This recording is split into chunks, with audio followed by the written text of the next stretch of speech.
India మరియు England జట్ల మధ్య లార్డ్స్ వేదికగా జరుగుతున్న మూడో టెస్ట్ మ్యాచ్లో టీమిండియా స్టార్ పేసర్ బూమ్రా 5 వికెట్లు తీసి అదరగొట్టాడు. బూమ్రా తన అద్భుతమైన బౌలింగ్తో హార్నర్స్ బోర్డుపై తన పేరును కూడా లిఖించుకున్నాడు. అయితే 5వ వికెట్ తీసిన తర్వాత కూడా సంబరాలు చేసుకోకపోవడం అందరినీ ఆశ్చర్యపరిచింది.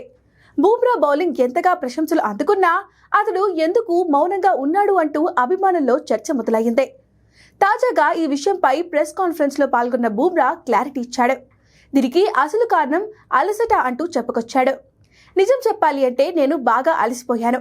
అక్కడ సంబరాలు చేసుకోవడానికి ఏమీ లేదు. మైదానంలో చాలా సమయం పాటు బౌలింగ్ చేసి అలసిపోయా.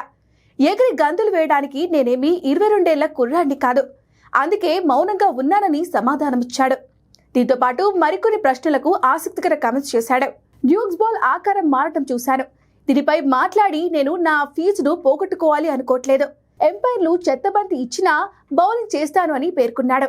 అవి మా చేతుల్లో ఉండవు. ఎలాంటి బంతి ఇచ్చినా బౌలింగ్ చేయాలి అని సమాధానమిచ్చాడు. అయితే 2018లో నేను ఇలాంటి సమస్య చూడలేదు. కానీ ఇప్పుడు ఈ బంతులు కాస్త ఇబ్బందిగా మారాయని తెలిపాడు.